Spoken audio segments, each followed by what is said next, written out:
8월 10일 성경은 문제 주일에 시작하겠습니다. 찬송 38장 예수의 영으로 찬양하겠습니다.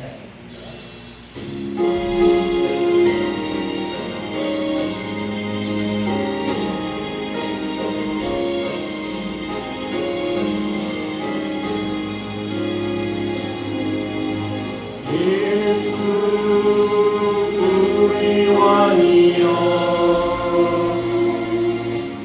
이곳에 오셔서 우리가 함께 드리는 영광을 받아 주소서.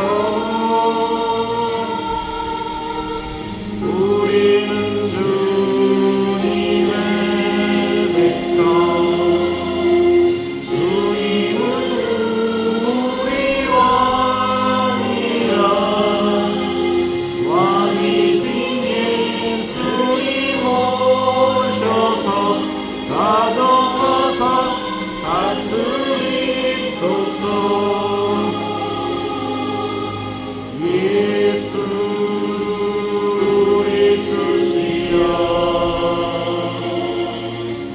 이곳에 오셔서 우리가 주께 드리는 찬양을 받아 주소서.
하사 천지를 만드신 하나님 아버지를 내가 믿사오며 그 외아들 우리 주 예수 그리스도를 믿사오니 이는 성령으로 잉태하사 동정녀 마리아에게 나시고 본디오 빌라에게 고난을 받으사 십자가에 못 박혀 죽으시고 장사한 지 사흘 만에 죽은 자 가운데서 다시 살아나시며 하늘에 오르사 전능하신 하나님 우편에 앉아 계시다가 저리로서 산자와 죽은 자를 심판하러 오시리라.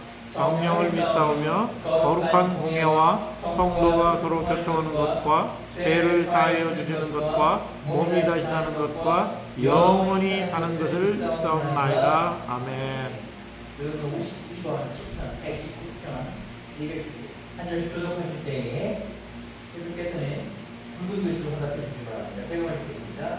청년이 무엇으로 그의 행실을 깨끗하게 하리까 주의 말씀만 지킬 따름이니이다. 내가 전심으로 주를 찾았사오니 주의 계명에서 떠나지 말게 하소서. 내가 주께 범죄하지 아니하려 하여 주의 말씀을 내 마음에 두었나이다. 찬송을 받으실 주 여호와여 주의 율례들을 내게 가르치소서. 내가 주의 법도들을 작은 소리로 읊조리며 주의 길들을 주의하며 주의 율례들을 즐거워하며 주의 말씀을 잊지 아니하리라. 주의 법이 나의 즐거움이 되지 아니하였다면 내가 내 고난 중에 멸망하였으리이다. 내가 주의 법도들을 영원히 잊지 아니하오니 주께서 이것들 때문에 나를 살게 하십니다. 나는 주의 것이니 나를 구원하소서. 내가 주의 법도들만을 찾았나이다. 악인들이 나를 멸하려고 엿보나 나는 주의 증거들만 생각하겠나이다. 내가 보니 모든 완전한 것들이 다 끝이 있어도 주의 계명들은 심히 넓으니이다. 내가 주의 법을 어찌 그리 사랑하는지요. 내가 그것을 종일 작은 소리로 읊조리나이다. 오늘 하나님께서 우리에게 주신 말씀은 신약성서 206장, 사도행전 11장 15절에서 21절입니다. 신약성서 206장, 사도행전 11장에서 15절에서 21절입니다. 교독하실 때 회장님께서 짝수를 읽어주시고 마지막 홀수는 마지막 21절 같이 읽겠습니다.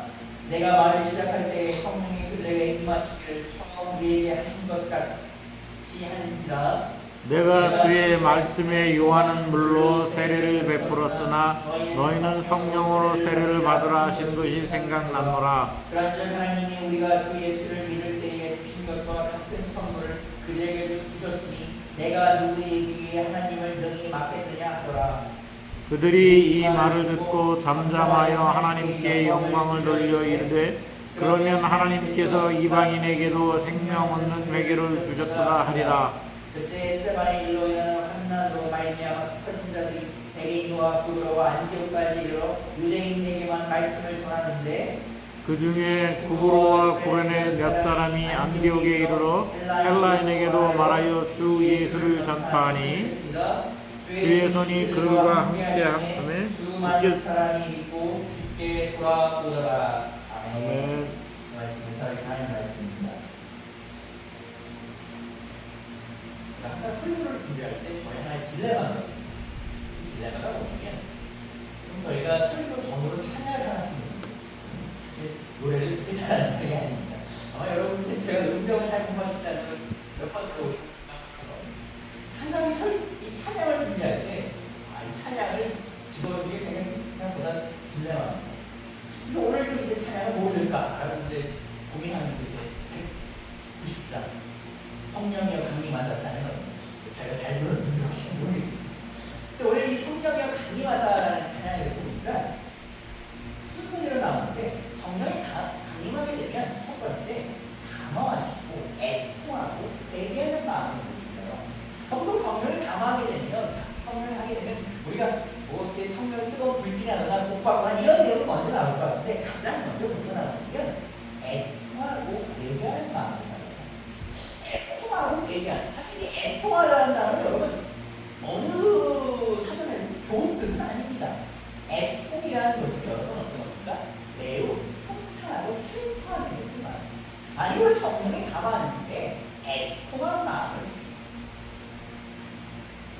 성령은 뭘 합니까? 우리를 감화하게 해서 우리를 들여다보게 합니다. 쉽게 말하면 우리로 하여금 우리의 거울을 하는 거예요. 우리가 거울을 통해서 우리를 볼 때 우리 스스로 뭔가 돌아보는다는 거예요. 여러분, 우리가 목사든 전도사든 성도든 예수 믿고 우리가 새로운 생명을 살고 우리가 구원받았다는 첫 시작이 무엇이냐면 회개하는 것이죠. 그 회개가 뭐냐면 가장 기본적인 거니까 나를 스스로 돌아보는. 우리가 예수 믿기 전에 어떻습니까? 모든 일이 다 남의 잘못 같아요. 저도 마찬가지입니다. 저도 지금도 그럴 때 다 남의 잘못, 그 짜증만 나고 나 남이 그래서 다 그런 것 같은데 돌아보게 되면 내 모습을 보게 되면 내 잘못을 내가 애통한다는 거예요. 내 마음속으로 내가 끌어서 내 모습에 슬퍼하는 것이 성령의 감동하는 것이죠. 그러면 성령이 그걸 감동할 때 우리 찬송에도 보이지만 성령이 그렇게 강화해서 우리가 애통하고 우리가 회개하는 마음을 가지고 그 다음 어떻게 됩니까? 그 다음 성령을 우리에게 얻는 것이죠. 우리 입장에서 처음부터 복 받고 건너고 하고 싶은데 첫 번째 뭐다? 애통하고 내가 끌어서 나의 삶을 주시다. 내가 나를 돌아볼 때 성령이 권능한다는 거예요. 그리고 내가 힘이 없고 내가 연약하오니 내가 당신께 구하오니를 고백할 때 성령을 뭐라고 합니까? 복을 받게 하십니다. 여러분, 우리는 누구나 복 받고 싶습니다. 교회 나가서 복 받고 싶은 사람 없습니다. 여러분, 복 받고 싶으십니까? 복 제대로 받고 싶습니다. 성령이 감동할 때에 애통함, 여러분의 마음에 돌아보는 마음. 아, 내가 주 예수와 함께 있을 때 복 받을 수 있다. 주 예수의 성령이 나에게 감동하시기 때문에 내가 능력받을 수 있는 것입니다. 여러분께 주신 여러분 되시기 바랍니다. 아멘. 오늘 저가 본문을 보니까 우리 지난 시간 우리가 하나 나름 그 당시 초대교회 큰 사건, 이벤트 하나 발생했습니다. 이방인 고넬료, 이 정복자로 들어왔던 로마 군대 고넬료의 그 집에 성령이 강림했습니다. 이 고넬료는 이방인, 성경에 이방인 가운데 최초로 성령이 강림한 사람이었습니다. 말씀드려서 고넬료는 어떻습니까? 로마의 백부장이었어. 그러니까 하나님을 아는 사람이었어요. 그 하나님을 아는 사람이 이 기도, 그의 구제와 기도를 주의하는 하나님께서 누구를 보내십니까? 베드로를 보내요. 너가 베드로에게 사람을 보내서 베드로가 너희 집으로 오게 하라. 베드로가 그 당시에 기도하고 있는 그 당시에 환상을 봅니다. 그가 배고픈 와중에 투정한 짐승, 그가 먹지 못하는 짐승이 이 천장에서 하늘에서 내려왔을 때 그것을 먹으라고 하여 베드로가 뭐라 합니까? 나는 먹을 수 없다. 그 이름이 사건이 있은 중에 베드로가 고넬료의 집에 가서 복음을 전하고 아까 말씀드린 것처럼 성령이 그 이방 그 고넬료 가운데 있습니다. 그래서 이 고넬료와 그 가정은 어떻게 했습니까? 성령 받은 최초의 이방인 가정으로 우리 지금도 기억합니다. 자, 이 일은 말씀드린 빅 이벤트였습니다. 소문이 퍼집니다. 그래서 누구의 기록까지 들어갑니까? 유대인들과 예루살렘의 기록까지 들어갑니다. 우리가 이것을 제3자 입장에서 오해할 수 있는데 여러분이 만약에 예를 들어 유대 기독교인이라고 생각을 해보세요. 여러분이 유대 기독교인이라면 이 이방인들에게 예수님의 복음과 성령이 있다는 소식이 그게 달갑게 느껴지지 않을 수 있습니다. 우리가 목숨 지켜서 전한 예수의 복음, 아니 우리가 예수, 그 하나님의 선택받은 민족이라 그 받은 복음과 성령이 이방인들에게 가요. 선택받은 민족은 그들인데 받아들일 수 없어요. 이것은 그들이 뭐 백하다고 타락하다라고 생각할 수 있지만 그들이 여태까지 살아온 삶을 보면 그들이 쉽게 받아들이지 못하는 것이 그리 사실 이상합니다. 심지어 그들 중에서 이방인은 어땠습니까? 정결 예법과 할례를 받지 않았습니다. 그러니까 하나님과 약속이라고는 할례를 받지 않았는데 자신들과 동일한 도를 합니다. 그래서 처음에 의아해 곧 이어서 그랬니까 비판적이에요. 그러면서 누구한테 그 화살이 갑니까? 베드로에게 갑니다. 베드로야! 이거 어떻게? 그들에게 성령의 축복을 베풀었습니다.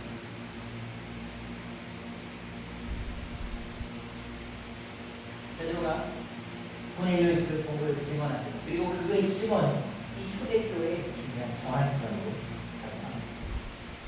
이 부분에서 오늘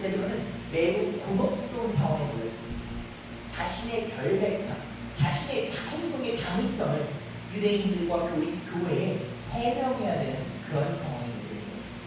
사도행전 11장 1절에 4절 읽겠습니다. 유대인은 서들과 형제들이 이방인들과 하나님의 말씀을 받았다 함을 들었더니 베드로가 예루살렘에 올라갔을 때에 할례자들이 비난하여 이르되 내가 무할례자의 집에 들어가 함께 먹었다니 베드로가 그들에게 이 일을 차례로 설명하여 우리가 이거 사실 별일 아닌 것 뿐입니다만 이 예루살렘의 사도들과 다른 교인 베드로가 고넬료의 집에서 경험하는 것을 들어 특히 이방인들과 함께 식사 정결일법을 어긴 그들에게 성령 세례를 한 것에 대해서 베드로에게 뭘 요구합니까? 해명하는 것을 우리로 얘기하면 청문회를 여는 것입니다. 사건이 큰 사건입니다. 여러분 청문회가 작은 일로 발생하지 않지 않습니까? 지금 사도들과 교인들이 청문회 자리에서 베드로를 신문하는 것입니다. 이게 어떻게 된 것입니까? 베드로사로 말씀드린 것처럼 유대인들에게 정결 예법이란 목숨과도 바꿀 수 없는 그러니까 하나님이 주신 원칙이자 신념입니다.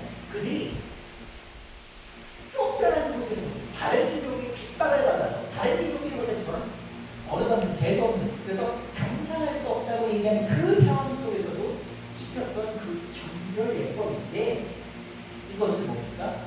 베드로가 깬 것입니다. 유대인들 입장에서는 이게 지금 무슨 상황인지 해명이 필요합니다. 베드로였으니까 그나마 해명도 들어보는 거지 그냥 다른 사람이었으면 그냥 내쫓았습니다.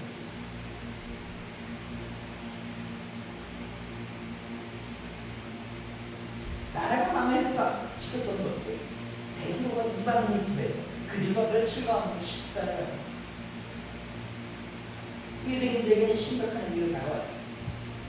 그리고 베드로에게 해명을 요구하며 이는 베드로에게 큰 기억을 다가왔습니다. 여러분 어떻게 생각하실까요? 제가 40년 기간에 제가 아침 음식을 하겠습니다. 여러분들이 약속을 했는데 어느 예를 들어 교회 어느 성도님들 선생님이 꼭 식사를 해서 먹으실까요? 라고 얘기합니다. 아침에. 제가 그 식에서 못해요 라고 하는데 원장님 내 식사 대접하면 죽겠다는 거예요. 제가 어떻게 합니까? 그 식주라고 얘기할 수 없잖아요. 제가 아침에 먹어요. 근데 이게 아무도 못 먹으면 좋은데 물어보면 교인들이 총수님 금식하기로 그 약속해놓고 지금 뭐 하는 거예요? 아무리 상황이 그래도 해명해야 필요하지 않겠어요? 라는 상황이거든요. 이것은 우리가 별건 아니라고 하는 것이지만 사실 중요하고 큰 문제입니다. 이 당시의 좀 역사적인 배경을 설명드리면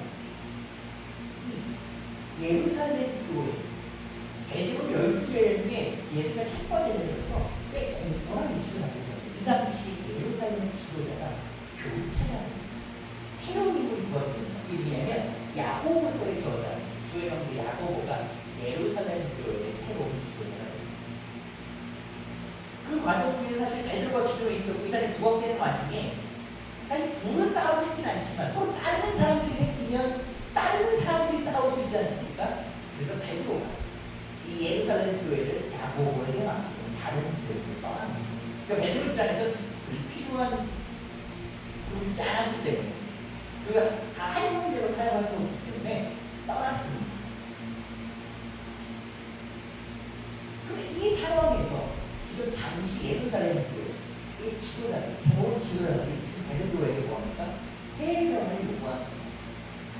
어떻게 보면 이게 단순히 정결 예법을 떠나서 여러 교회의 복잡한 상황과 연관될 수 있는 것. 근데 베드로가 이렇게 해명을 요구하는 이때 그가 다음과 같이 설명합니다. 사도행전 11장 15절에서 16절 읽겠습니다. 내가 말을 시작할 때 성령이 그들에게 임하시기를 처음 우리에게 하실 것 같이 알리시라. 내가 주의 말씀에 요한은 물로 세례를 베풀었으나 너희는 성령으로 세례를 받으리라 하신 것이 생각나니. 여기서 처음 우리에게 하신 것. 왜 처음 우리에게 하신 것은 여러 가지 의미가 있습니다. 우리를 처음 만났을 때 우리를 이끄신 것. 그리고 또 여기서는 뭐냐면 성령감인 사건으로 한 영을 짓자면 오순절 성령감. 예수님께서 부활하신 후에 50일이 지난 후에 그 마가의 다락방에 오셔서 기도할 때 불같은 성령, 바람과 같은 성령이 그들에게 임했던 그 사건입니다. 우리에게 성령이 그렇게 임하듯이 그들 가운데도 그렇게 임하였다. 즉 우리와 그들 가운데 이방인이든 유대인이든 큰 차이가 있지 않아. 주의 성령을 사모하는 자에게 동일하게 임한다. 라고 생각합니다. 베드로가 여기서 더 얘기합니다. 예수님께서 뭐라고 말씀하셨냐면 요한이 물로 세례를 베푸는구나. 너희는 뭘 받더라? 성령 세례를. 여러분 성령으로 받는 세례는 어떻습니까? 영원한 세례는 그들 오늘 만든 여러분 성령의 강림하신 어떻습니까? 여러 가지 변화를 시킵니다. 우리 삶을 어디다 변화시킵니다. 그 성령의 세례가 그들 가운데도 임하여 목표가 그들 가운데 애명을 하나 보면 특징이 아니죠. 자신의 말로 하는 것이 아니라 누구의 말로 했습니까? 예수님의 말로. 우리가 우스갯소리로 그러죠. 누구의 말은 권 있는 자의 말을 듣게하면 우리가 효과가 크다고 해요. 맞는 말입니다. 세상으로 그런 맞는 말이지만 우리 교회도 맞는 말입니다. 교회에서 권 있는 자의 말은 누구입니까? 예수님의 말. 그렇기 때문에 우리가 성경을 보는 것이죠. 우리가 세상 살 때 참 그럴 때가 있습니다. 제가 얼마 전에 작은 이제 접촉사고가 났는데 그냥 별일 아니라 그냥 대수롭게 넘어가려고 했는데 상대방들도 저를 참 자극하시더라고요. 자극하더라고요. 왜 그런지 모르겠습니다. 제가 수학 기분은 내 침대로 내 스킬대로 한다? 라는 생각이 들었어요. 그래서 성경이 보면 어떻습니까? 악인의 꾀에 꿰지 말아요. 그래 여러분 무언가를 할 때 나의 생각대로 나의 감정대로 하게 되면 이 그렇지. 또 어떻습니까? 그 악인의 꾀에 넘어가요. 여러분 항상 우리가 뭘 할 때 기준을 봅시다. 성경대로 하요. 성경은 우리에게 냉철한 판단을 해요. 우리가 성경을 오해하게 되면 성경은 무조건 착한 일하고 무조건 그렇게 얘기하지 않습니다. 성경은 선한 자와 악한 자를 어떻게 구별해야 되는지에 대해서 철저히 그렇기 때문에 우리가 성경 많이 읽어요. 왜? 그 판단은 우리가 하는 것이 아니라 예수님께서 주신 지혜로. 여러분 삶 가운데 다양한 일이 벌어집니다. 다양한 일 가운데 어떻게 행동할 것인가. 나의 판단이 우선 그게 아니라 예수께서는 어떻게 하냐. 이 상황이 선한 자에 어떻게 하셨고 이 상황이 악한 자예요. 여러분 항상 여러분께서 사실 때 여러분께서 뭔가를 판단하실 때 항상 여러분 가운데 예수의 말씀 성령의 감동하신 완전하신 주님을 축복합니다. 아멘. 이것을 베드로가 다음과 같이 얘기합니다. 사도행전 11장 17절에서 18절 읽겠습니다. 그런즉 하나님이 우리가 주 예수 그리스도를 믿을 때에 주신 것과 같은 선물을 그들에게도 주셨으니 내가 누구에게 하나님을 능히 맡겠느냐 하더라. 그들이 이 말을 듣고 잠잠하여 하나님께 영광을 돌리길래 그러면 하나님께서 이방인에게도 생명 얻는 대계를 주셨도다 하니라.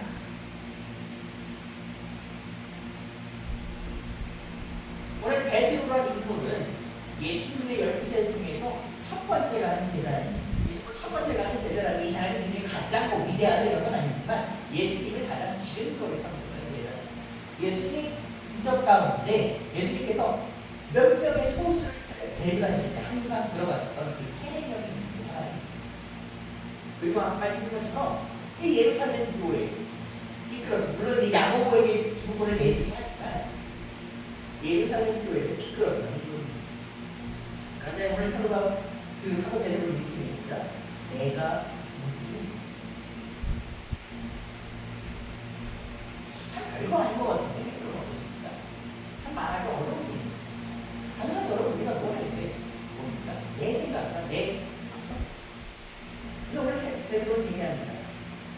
하나님께서 하신 일, 하나님께서 하신 일 판단할 때 내가 누구이라는 것을 처음과 뭡니까? 가장 첫 번째 누구에게 물어봅니까? 하나님입니다.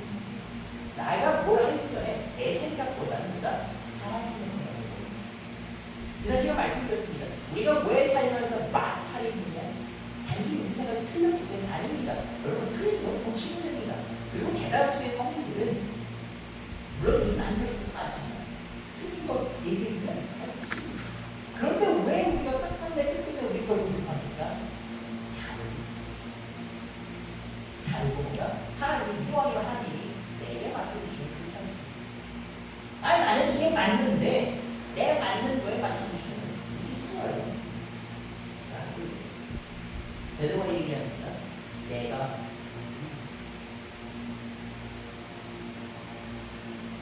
하나님이 하시는 일에 우리는 많은 질문들을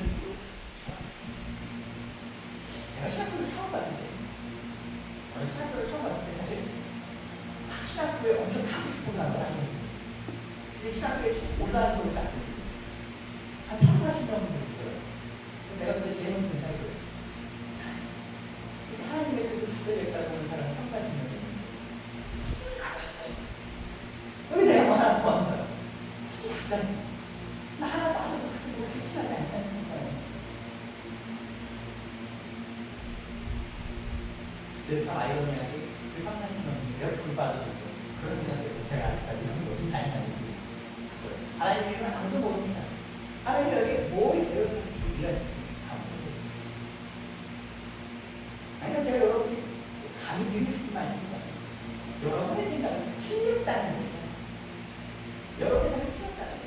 여러분이 아무리 돌아보고 여러분 생각은 맞을 겁니다. 여러분 저런 생각 그 3, 40명이 있는데 내가 굳이 할 수 있는데 나는 여태까지 그런 길을 찾던 것 같아요.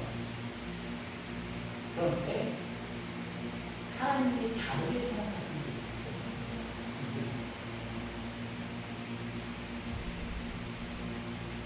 베드로를 얘기하면 내가 어찌 하나님을 믿음이 맞게 우리가 뭐 기도할 때 어떻게 합니까?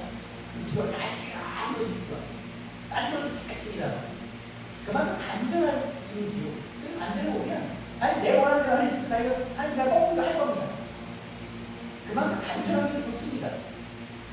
그러나 여러분 기도 제가 감히 여러분께 보내드리고 싶은 무엇이었습니까?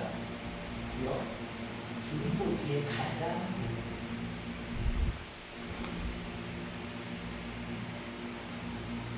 드리는 게 많은 계획과 뜻을 이루고 가요. 그것이 우리의 생각과 안 맞을 때가 있죠. 주님 하나님 생각과 내 생각이 또 맞아볼 때가 있습니다. 그러나 주님 결국 뭐냐? 우리에게 계획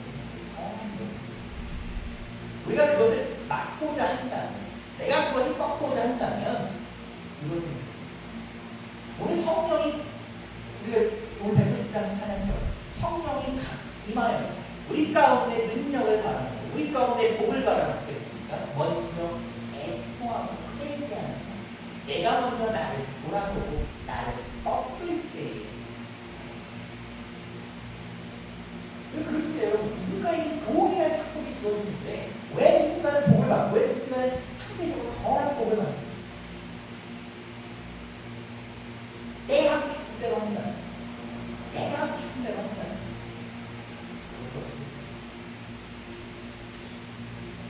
그럼 슬슬 저는 이제 슬슬 성공하는 사람들 그런 분들 할때 저는 뭐 학교 다닐 때 불량한 행동을 하지 않았습니다. 여러분이 부처님이지 않았습니까? 그런데 이제 부모님 말을 잘 듣지 않았습니다. 생각해 보겠는데 말씀을 많이 들었습니다. 여러 가지 제가 항상 그렇습니다.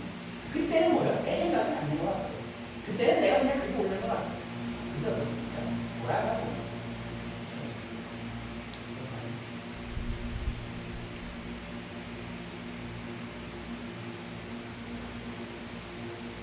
우리가 하나님의 은혜를 구합니다. 하나님의 뜻을 구합니다. 하나님 우리에게 은혜를 부어주세요. 그런데 그 은혜는 우리의 생각과 판단을 뛰어넘기 때문에 여러분 내가 생각하고 판단할 수 있는 그런 은혜가 아닙니다. 하나님의 은혜를 구하십니까? 하나님의 자비하심을 구하십니까? 하나님은 나에게 두고 살피기를 원하십니까? 여러분 여러분의 생각과 우리의 판단을 하나님 지난주에 말씀드렸습니다. 여러분이 어떤 문제를 고민하실 때 여러분이 좋아하는 고민한다는 그건 여러분이 끝날 때까지 갖고 가셔야 되는 거예요. 그런데 여러분이 하나님께 막 치워 여러분입니다. 제가 그 보원 독특하고 말씀드렸죠. 그 상대방이 별것도 아니고 참 그 할머니인데 말이 안 통하더라고요. 또 어떤 제가 그 보험사한테 조언을 듣니까 그렇게 고민하세요. 그냥 저희한테 다 맡겨버렸어요. 제가 보내는 거 다 만나고 여러분, 내가 고민하고 여러분이 고민하신다고 고민하는 게 아니에요. 여러분, 맡겨버리시고 우리가 할 것은 무엇입니까? 맡긴다. 맡기는 건 뭡니까? 믿는 존재예요. 여러분, 의심할 수도 의심은 못 맡겨요. 어떻게 맡깁니까? 하나님은 어떠십니까? 이 호신분이에요. 누가 보통 제가 어떤 말을 듣거든요. 사람한테 믿을 수 있는 사람한테 믿을 수 있는 날 형용사를 쓸 수 있는 네, 하나님은 믿을 수 있는 여러분의 일을 맡아주시려고 하오니 여러분의 생각을 바꾸시고 여러분의 뜻을 바꾸시고 여러분의 고민을 바꾸시고 주님께서 이제 예루살렘 교회 성도들이 베드로의 증언을 들었습니다. 그러니까 그들이 어떻게 할까? 잠잠하였다. 여러분, 잠잠하였다는 것은 그들이 어떻게 베드로의 말을 듣고 베드로의 말에 순종하였다.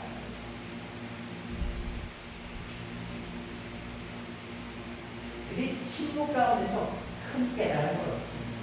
그들이 베드로의 증언을 통해서 그들의 생각, 하나님의 뜻과는 달랐습니다. 그들의 생각을 하나님의 뜻으로 옮겨가는 것입니다. 그들의 생각이 틀린 것은 아닙니다. 어찌 유대인 말고 이방인이 구원받을 수 있겠느냐? 맞습니다. 그러나 하나님은 그보다 더 넓은 것을 그들뿐만 아니라 이방인이 무엇입니까? 오히려 성령을 부어주셨기 때문에 그들은 이것이 가요. 그들이 베드로의 말을 듣고 나서 그들의 반응을 살펴봐요. 항상 여러분, 기독교는 뭐가 중요하냐면 반응이 있습니다. 하나님께서 성경에 보게 되면 하나님께서 우리에게 똑똑똑 노크를 하시고 그럴 때 어떻게 반응하냐. 그 노크를 듣고 문을 여는 자도 있다면 그 노크를 듣고 문을 잠그는 자도 있습니다. 똑같은 선물을 갖고 와서 잠그는 자에게는 선물이 많아요. 문을 여는 자, 하다못해 누구십니까? 라고 물어보는 자리에 뭡니까? 하나님의 축복. 오늘 유대인들은 어떻게 했습니까? 그 하나님의 베드로를 통한 하나님의 노크가 왔을 때 뭐라? 하나님께 영광을 돌렸다. 하나님의 영광을 돌렸다는 것은 말씀드렸죠. 하나님의 무거운 권위를 뭐였다? 인정했다. 그들의 뭐였다? 그들의 생각이 하나님과 다른 인정했다. 그들의 생각을 하나님께 맞췄고 그 하나님이 맞춤에 따라서 하나님께서 그들에게 보이신 은혜를 그들이 찬양했다. 다름을 인정하는 건 어렵습니다. 그 다름을 특히 보이시와 하나님과 맞추는 건 더 어렵습니다. 그것이 어찌 쉽겠습니까? 정부에도 그것에 넘어진 사람도 수도 없이 많아요.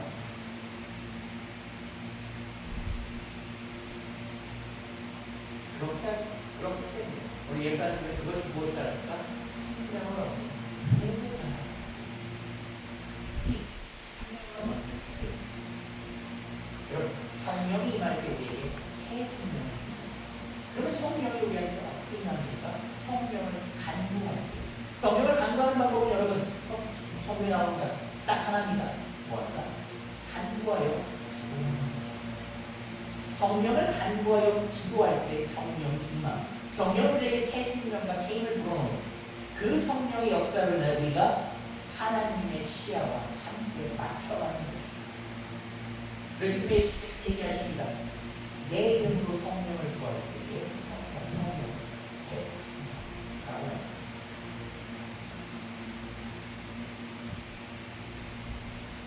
여러분, 우리가 항상 하나님의 은혜를 구하고 하나님의 은혜를 없이 살 수 없어. 하나님의 그런 사랑이 있지 않습니까? 하나님. 그 하나님의 은혜를 구할 때 오늘 방금 우리에게 방법은 하나. 성령을 그리고 그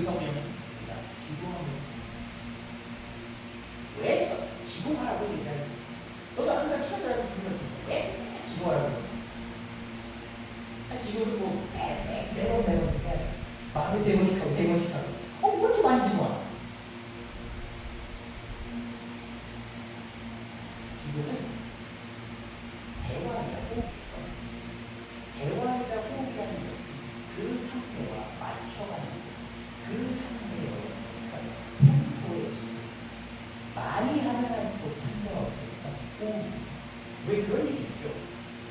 오래된 분은 말을 많이 한다고 너가 뭘 안 돼요. 무슨 말이냐? 어떻습니까? 하나님과 우리가 관계 기록을 통하여 맞춰. 그렇기 때문에 우리가 기도합니다. 여러분 기도할 때 다른 걸 기도하지 마십시오. 하나님과 우리가 맞춰. 그래야 맞춰가요. 같은 곳, 같은 생각, 하나님 생각에 맞춰갈 수 있게. 여러분 그렇게 기도하시면 여러분의 지금 축복합니다. 베드로는 마지막으로 한 사건에 대해서 언급합니다. 그 사건은 뭐냐면 예루살렘 교회에 일어났던 큰 기도입니다.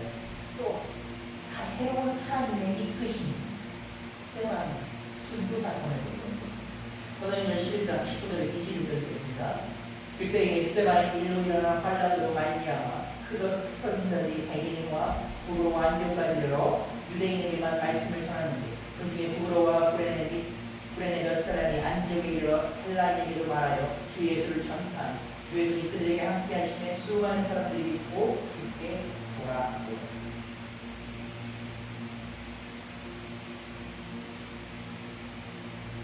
사도행전에 보게 되면 말씀드렸던 사건, 예루살렘 교회의 큰 변곡 때문에 사울, 스테반을 죽인 그 사건.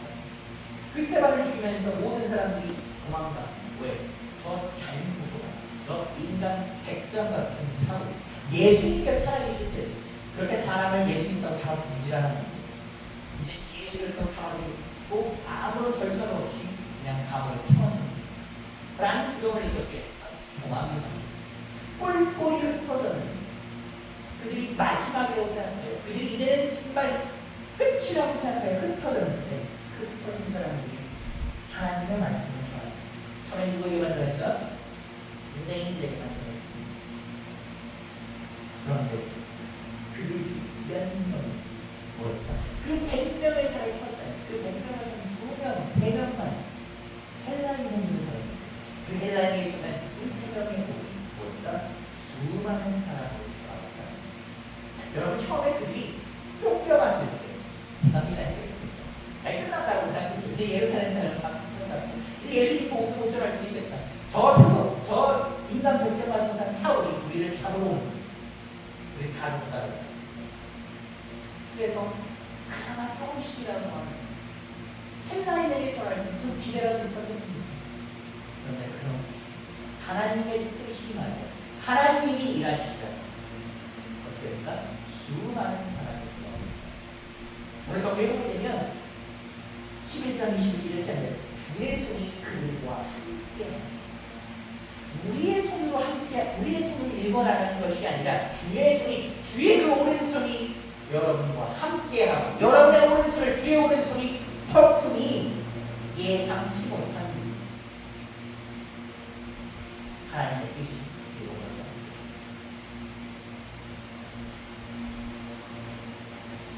우리가 무엇을 할 때 어떻게 할까? 확률과 가능성에 대해 대답. 이것이 가능한 불가능. 사람이 그것이 당연한 겁니다. 그 대답도 없이 하면 너무 이상한 사람입니다. 그런데 우리 성경 뭐라고 합니까? 하나님이 이루시고자 한 그것을 뛰어넘는 그 사람들이 2-3사람의 헬라인에게 전했을 때 수많은 사람들이 예수께 돌아올 생각을 했습니다. 그죠? 아무 생각 없이 하는 일을 쓰는 겁니다. 별게 없을 겁니다. 헬라인에게 성공입니다. 이방인에게 성공입니다. 그럼 주의 손이 우리의 오른손을 감싸 주의 그 크신 손이 그들의 연약한 손을 감싸는 것입니다. 큰 일로 돌아옵니다.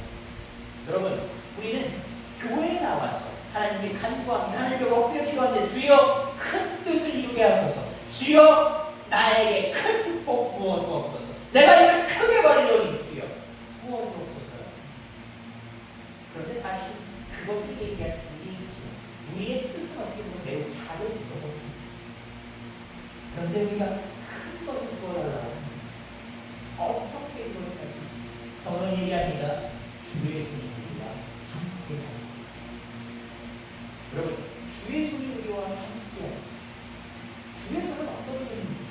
십자가에 못 박히실 때 그 우리 대신에 누군가 굶주렸을 때, 누군가 앉은 데 자리에 일어나지 못했을 때, 죽인 자리가 없던 순간, 앉은 데 그 수많은 기적을 생겼던 그 순간, 오늘 우리 누구 이만입니까? 우리의 삶, 그리하여 그들과 같은 똑같은 기적을 우리에게 안겨주십시오. 주님, 우리의 이름을 큰 손을 들고 여러분에게 삶의 역사로자, 여러분의 삶의 큰 은혜를 베푸고자 합니다. 여러분, 오늘 70일을 맞고 주의 그 큰 힘,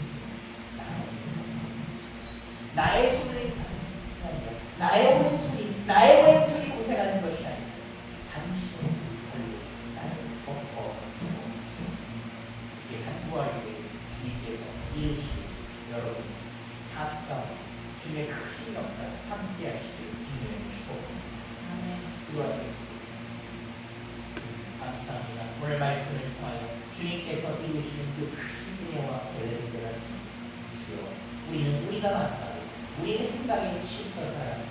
그러나 주님께 간구하고 지금이라도 우리 주님께 간구하고 주여 우리를 불쌍히 주님의 그 크신 계획을 공찬하고 우리의 시선을 주의 시선으로 옮겨 주옵소서. 주님, 우리 간절히 원하는 것이 있습니다. 간절히 바라는 것이 있습니다. 주여, 우리의 바람과 소망, 우리의 원대가 아니라 주의 뜻대로 이루어 주옵소서. 주의 뜻대로 이루어 주옵소서. 주님 뜻대로 주님 나라를 위해 쓰임받는 그런 사람들이 될 수 있도록 이끌어 주옵소서. 자, 예수 그리스도를 부르셨습니다. 찬송 539장 너 예수의 그리자가 사용하시겠습니다.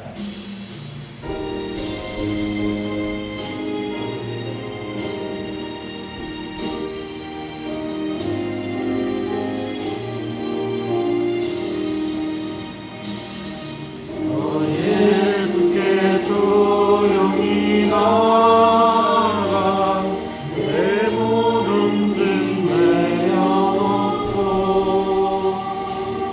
주 십자가 사랑을 믿어 세상을 너 받으라. 주 예수께 조용히 나가 내 마음을 쏟아놓아.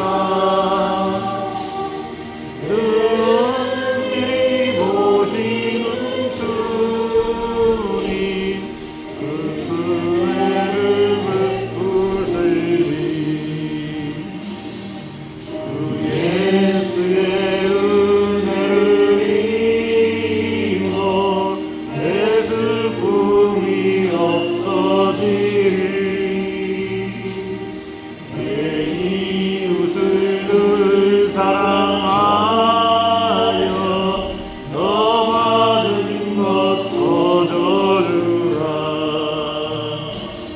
주 예수께 조용히 나가 내 마음을 쏟아놓아. 눈을 보시는 주님 그 은혜를 베푸시리. 주 예수를 친구로 삼아 늘 옆에 모시어라. 그 영원한 생명샘물에 내 마른 목 숙이어라. 주 예수께 조용히 나가 내 마음을 쏟아놓아. 은혜를 보시는 주님 그 은혜를 베푸시리. 주여, 오늘 자리에 나와 내 마음을 쏟아놓습니다. 주여, 내 마음을 쏟아놓으니 내 마음을 당신께 드리고 주여 어두운 주와 사귀어 살면 새 생명이 넘치리라. 주 예수를 찾는 이 앞에 참 밝은 빛 비추어라. 주 예수께 조용히 나아가 내 마음을 쏟아놓으라. 은밀히 오시는 주님 큰 은혜를 베푸시니. 우리 기도하겠습니다. 주님 감사합니다. 주님들의 가운데 영을 드립니다. 주여 주님께서 주신 것을 알며 주님 감사를 드립니다. 주여 우리의 감사함을 받아 주옵소서. 주님 감사함으로 영을 드릴 때 이 모든 곳에 쓰여지게 하여 주옵소서. 주님 나라에 쓰게 하시고 주님께서 이루시는 그 뜻을 위하여 주님 쓰일 수 있도록 하여 주옵소서. 주님 그 예물을 드리는 성질 가운데 주님 마음과 기도를 하십니다. 이 마음과 기도 받아 주옵소서. 주님 쏟아놓을 것이 없습니다. 쏟아놓을 데가 없사오니 주님 앞에 쏟아놓습니다. 다른 어디 주님께 다른 곳에 얘기하겠습니까? 주님께 우리의 마음을 풀어오니 주여 상탄한 마음도 애통한 마음도 쓰린 마음도 기쁜 마음도 주님 슬픈 마음도 모든 주님의 이름 주님 바라보옵소서. 주님 헤아려 주옵소서. 주여 들어옵소서. 오직 주님께서 이루신 것을 믿사오니 사랑하는 예수 그리스도의 이름으로 드렸습니다. 아멘. 주기도문으로 오늘 예를 마치도록 하겠습니다. 하늘에 계신 우리 아버지여, 이름이 거룩히 여김을 받아옵시며 나라의 임하옵시며 뜻이 하늘에서 이루어진 것 같이 땅에서도 이루어지이다. 오늘 우리에게 이러한 양식을 주옵시고 우리가 우리에게 죄진 죄를 사하여 준 것 같이 우리의 죄를 사하여 주옵시고 우리를 시험에 들지 말게 하옵시고 다만 악에서 구하소서. 원수와 영광이 아버지께 영원히 있사옵나이다. 아멘. 오늘도 하루도 주님 안에서 승리하신 여러분